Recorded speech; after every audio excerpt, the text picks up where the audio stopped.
Hey y'all, what's up? Okay, so your girl just became an affiliate for Kiara LASHAE, teamlashae.com. Check down below in the description box where you can get waist trainers, booty bands, this cute little lavender yoga fit that I had got. Okay, it was real cute. I've been working out in it, y'all. I'm getting my life to Kiara LASHAE, but I'm also getting my life to this ISO T. Y'all can play around if y'all want to, but it has definitely helped me see results in my workout. Definitely dropped some water weight. Definitely been cleaning out my colon and such. Okay, get your colon clean. All right, y'all. Links to everything down below. Team LASHAE, TLCT. Get that ISO T in your life, okay? Oh, and also, don't forget about Omiage.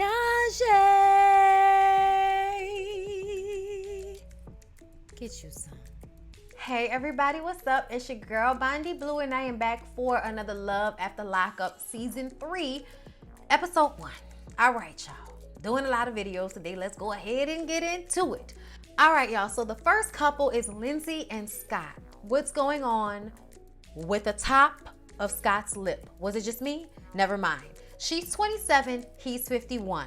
He gets an interior designer to come and decorate the home he has purchased in Mississippi for the two of them in anticipation for her getting out of prison. He used to live in New York or Jersey or somewhere like that, but since he started pen paling it up with Lindsay, he's decided to move down to Mississippi to be with her because she can't leave the state. He promises that he isn't looking for a train wreck, but a 27-year-old ex-drug addict or whatever she is, because I believe she was one of the girls that had a drug problem. But she also went to jail for selling meth. Usually when you go to jail for selling meth, you've probably been using it, especially if that's all you were selling. Like, I don't know why, but it seemed like most of you meth heads that sell also do, okay?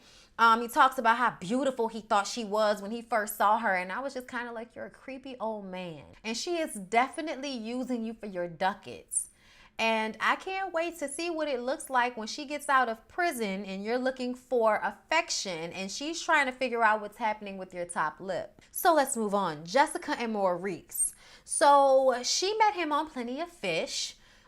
She is a upper middle class white girl, two-parent household. And Maurice is a young black man from Compton, okay? He's serving a 7-year bid for first-degree burglary. They've been together for 4.5 years. They actually got married while he was in prison. Her parents are not happy about it at all. Her sister is not happy about it to the point where they have not spoken in years, even though they live down the street from one another, because her sister feels as if she's not a good example for her kids if she chooses to be with a man who has a record or is a convict or a felon or whatever. I really think it's probably about him being black, but you know, we'll see. We'll see, because I can be wrong. But who stops talking to their sister because they start dating somebody in jail? Like, unless he's beating her, you gonna stop talking to your sister about a relationship she have that don't really have nothing to do with you? And everybody's not a role model for your fucking kid. You're a role model for your kid.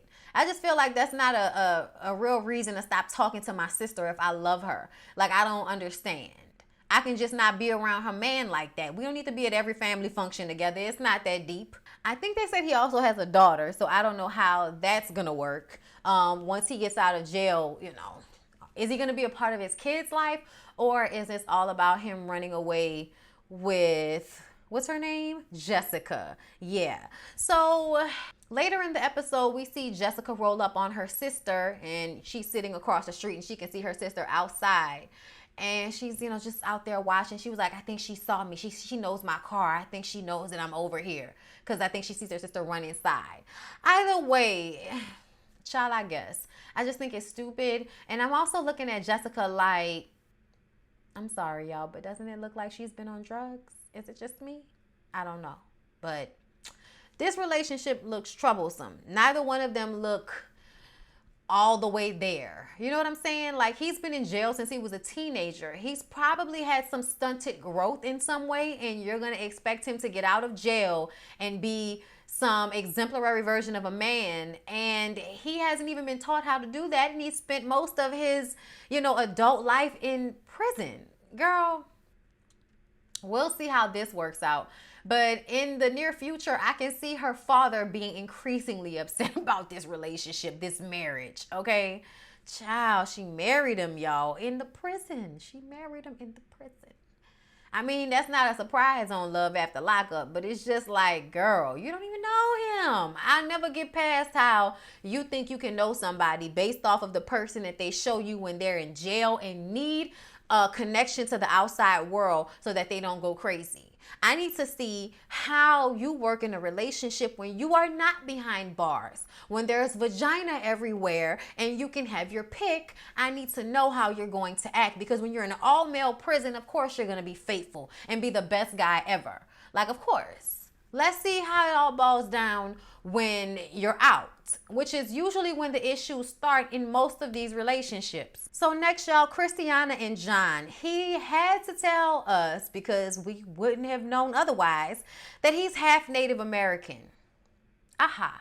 Now, this girl is definitely a drug addict, okay? Because that's what he said, that she's a drug addict. He wants to marry her as soon as possible, so when she gets out of jail, he is putting together a little marriage trailer for her to come in. They can hurry up and get married and then have sex before they have to take her to the halfway house. So I think the plan is to have someone drive the trailer while they do all of this on the way to the halfway house.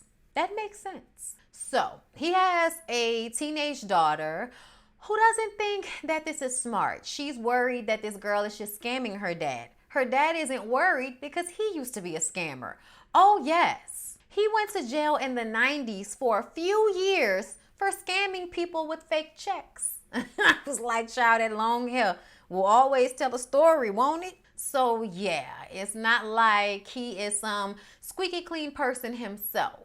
So y'all, Chevelle and Quaylon, okay, Quaylon, all right? They've been dating for 2.5 years. I don't know why all of the black couples on Love After Lockup meet like this, but through another friend who's in jail and his old lady, Quaylon met Chevelle, okay? And he's doing a 12-year bid. She's been there for him and helped him deal with everything he's been going through while in prison. And her family is worried, okay? He's been in jail since he was 17, and he has a controlling mother that will add a layer of drama to their situation. So, yeah. And then lastly, y'all, Shawn and Destiny. So Shawn and Destiny have been together for 9 months, and he's talking to his coworkers about her, and they are basically saying that she's probably using him. Like, you're a creepy old guy, and this girl is young, and she's convincing you that she really wants to be with you, but every time you talk to her, she's just asking you for money. He spent like a whole bunch of money on her over the years, and then she calls to ask him to bail her out. And I didn't really understand why she needed to be bailed out if she was about to be released. I didn't understand what was going on there. But he went down to the bail bondsman to see about getting her out, and he had to pay $5,000 to get her out. And she's been in and out of prison since 2011. So it doesn't seem like she plans on, you know, living a straight and narrow life in the first place for you to be forfeiting $5,000, if not more, of your money to a bail bondsman to get a bitch out of jail that you ain't never even met in person. Yes, y'all, he's never even been to the prison to see her in person before. They've only talked online. So yeah. And then the bail bondsman tells us how she cut her ankle monitor one time.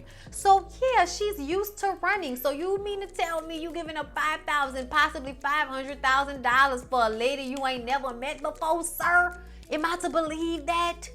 Word?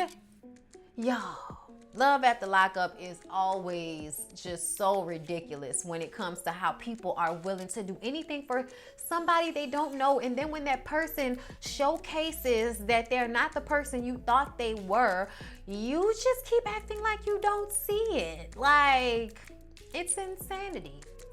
But it's really entertaining. And I feel bad about that. But either way, if you guys want me to continue with Love After Lockup for season 3, I will. Please don't forget to like, comment, and subscribe to my channel if you have not already. I love y'all. I really do. And I'll see y'all in the next one.